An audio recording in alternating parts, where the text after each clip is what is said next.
Motorcycles seem to only be getting more and more expensive. There is, of course, dozens of different reasons for this, as we've discussed in recent videos, but a notable reason for these increasing costs is the proliferation of premium features and tech. While premium features like TFT displays, quick shifters, IMU-controlled rider aids, heated grips, and so on and so forth are expected to be found on top-of-the-line motorcycles, they're becoming increasingly common across all sorts of models in a manufacturer's range. The amount of features and technology that's making their way onto different bikes, many of which don't necessarily need it, definitely correlates to higher asking prices. When you realize that the price of motorcycles have stayed somewhat relative over the last 30 or 40 years when adjusted for inflation, you might think, well, motorcycles are a lot better than they were 30 or 40 years ago, so they're certainly worth the prices they're going for now. And that is certainly true to an extent. We want better performing engines with refined suspension and better brakes, but what if less money from manufacturers was invested in tech features or other advancements, and instead they just sold more affordable bikes that capitalized on existing R&D instead of routinely updating bikes to be quote-unquote new and improved when they've already gone past the point of needing any actual improvement? I mean, it kind of goes back to the idea that we need to keep growing at all costs, and GDP is a number that must only go up, but perhaps a discussion for a different time. Because motorcycles, even though they're not much higher priced than they've been historically when adjusted for inflation, an individual's purchasing power is significantly lower today when you consider wage stagnation and the sky-high cost of living. Suzuki's offerings typically fall on the lower end of the pricing scale, partially due to the fact that they're slower to advance than a lot of the other competition. So not only are they unable to justify higher MSRP when their bikes are behind on tech compared to others in the class, but they also don't need to charge more to see a return on the cost of developing and implementing new engine designs or tech features. I mean, they built the K5 Gixxer engine like 20 years ago. They're still using that architecture. We see the same thing with Honda's new Hornet 1000. They're not reinventing the wheel or redesigning every nook and cranny of the bike. They're kind of piecing it together from existing components that they already have on hand, and that allows Hondas to be able to sell them for a little bit of a cheaper price. Many of Suzuki's tried and true bikes may seem a little outdated. They're not bad bikes in any sense of the word. They've got strong, reliable mechanical components and a bulletproof reputation. There are many riders that don't want a bike that is inundated with the newest tech or premium farkles. They just want a simple motorcycle that works well and is built to last at an affordable price. Honda's Hornet 1000 also proves that there are ways to engineer a modern bike to meet certain price points that will provide a ton of value for the rider without accruing massive engineering costs in the process. But though I will say, many of the highly value-driven cheapskate motorcyclists are some of the most vocal, so I don't know how much motorcycling really does want cheaper, simpler bikes, so much as we just keep hearing from the peanut gallery. The expectation that bikes will continue to evolve past the point of utility to maintain the illusion that superfluous features are worth higher prices year after year is definitely a way in which manufacturers are kinda screwing riders over. Motorcycle manufacturers have also increasingly been neglecting the middleweight segment, focusing heavily on beginner-friendly entry-level machines or super high profit margin flagship bikes. There's a lot of reasons for this: emissions, marketing, a lot of stuff to take a look at here. But this really sucks because the middleweight category is pretty much the sweet spot for the average street rider. And no, nowadays, I mean, the 900 cc's has kind of grown to be the quote-unquote middleweight. It's a bit silly, but let's take a look at Yamaha's lineup. They've got the MT-09 and the MT-10 plus SP variants of each, the incoming R9, R1, and R1M, and the Tracer 9. That means that the only real true middleweight bikes offered are the MT-07, R7, and Tenere 700. You can kind of see a similar pattern with Kawasaki. They've got the ZX-10R, Ninja 1000SX, ZX-14R, H2, and the ZH2. And for middleweight bikes, they kind of have the out-of-date Ninja Z and Versys 650 bikes.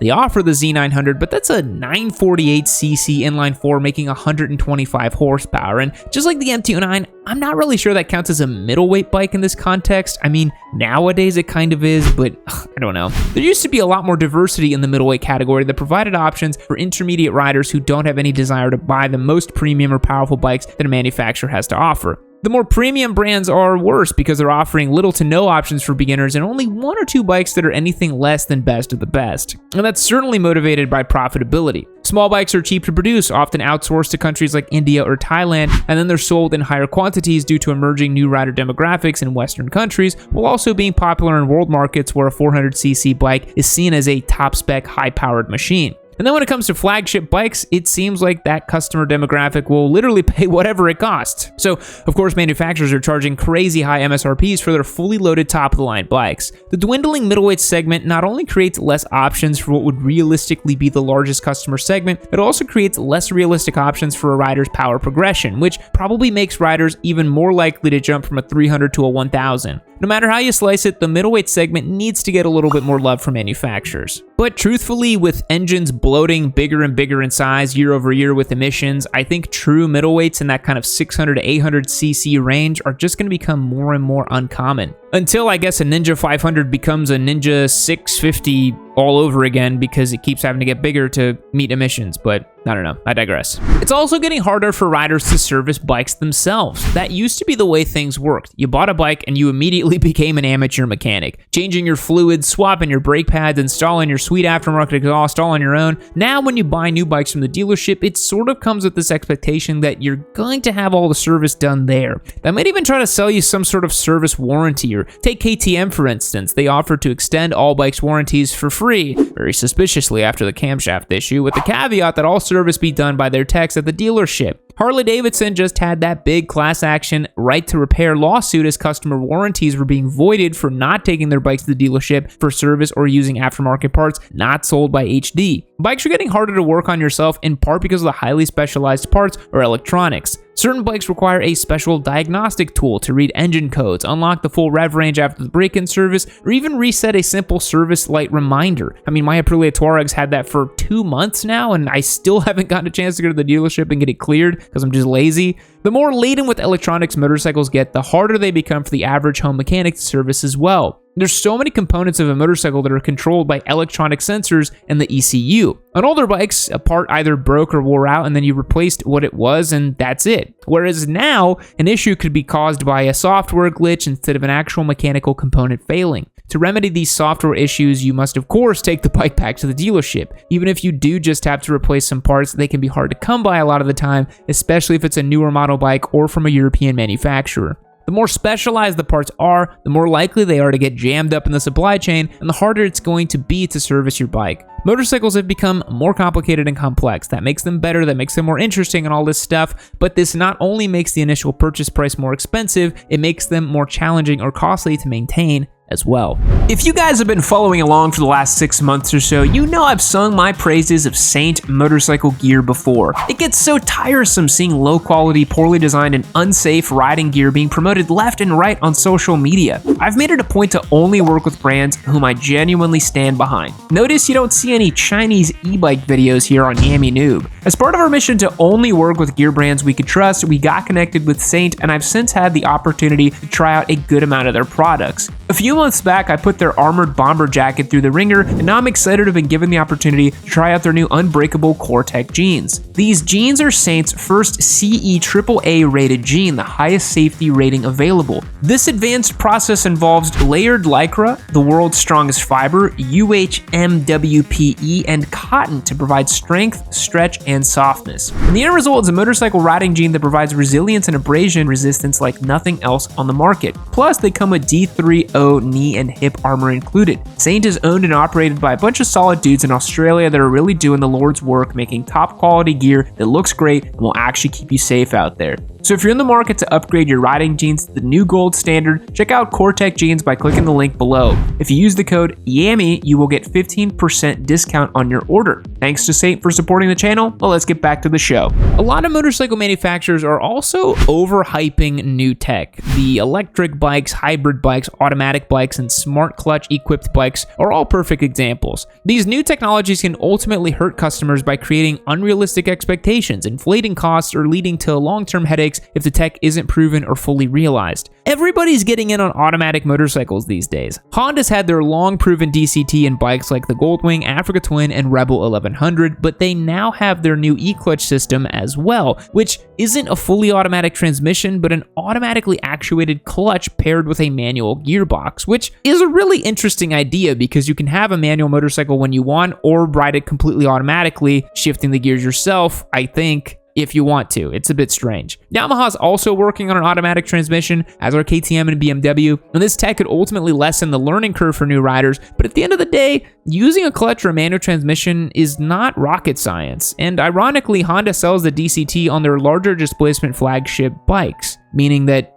riders should have a lot of experience trying to jump aboard those things. KTM and BMW have implemented automatic transmissions on their large displacement adventure bikes as well, and I'm not really sure that argument that automatic bikes are going to get more people riding is totally valid. At the end of the day, I don't really know who these automatic bikes are for. Old dudes with deep pockets? It seems like if manufacturers keep investing in developing the tech for these automatic bikes that cater to a super small buyer segment, all the rest of the riders are going to be the ones that have to eat the cost as it's spread out over the entire fleet of motorcycles. Automatic bikes add complexity, especially as the technology is newly developed, and I doubt from a business standpoint each manufacturer can actually attach that cost solely to the automatic models. Yamaha has plans to sell the updated MT-07 with an automatic option. If Yamaha wanted to recoup the R&D costs solely from the sale of automatic models, it would be like if the MT-07 cost $8,600 and then the automatic version would have to cost something like $11,000. And that would be ridiculous, of course. No one would buy that. So instead, that cost is spread out over varying models that will all become marginally more expensive.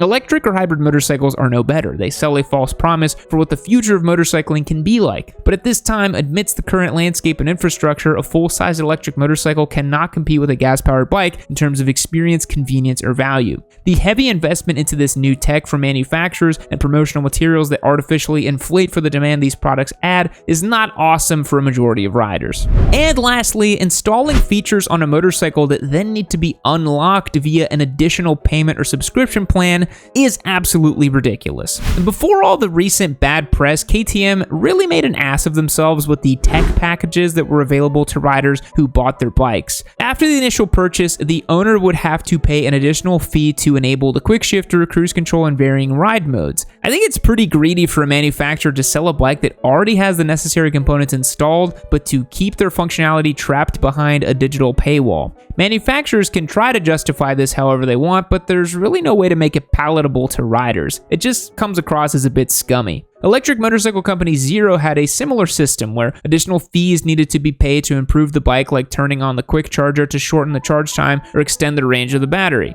which were not functional from the factory based solely on digital software limitations. No physical modifications actually have to be made to the bike, just a digital transaction to unlock this functionality. This is becoming more prevalent in the auto industry, with companies like BMW making customers pay a subscription fee to use heated seats. This nickel and diming is not only annoying, it's also creating a greater sense of distrust between manufacturer and purchaser. What is stopping the manufacturer from increasing the subscription price on you or revoking the electric add-ons for the new owner should the vehicle be sold? I mean, we've heard stories of Ford bricking trucks because they needed to have a software update or something like that. It's an incredibly slippery slope. I mean, what's next? You're going to make riders pay a monthly fee for ABS? These tech packages and microtransactions pose a very daunting image of the future of motorcycling. I don't think we want a future where riders never feel like they actually own their bikes, or they have to continually pay for functionality on something they already purchased outright. There's always the chance that the back-end software and servers that bolster these packages and paywalls might be corrupted or broken, which means that the unlocked features that you already paid for are rendered inoperable. No matter what way you slice it, these after-purchase purchases are a big middle finger from the manufacturers to rider, trying to squeeze more margin out of them, and I think we can all hope that if customers refuse them enough, they will ultimately be seen as a short-lived experiment.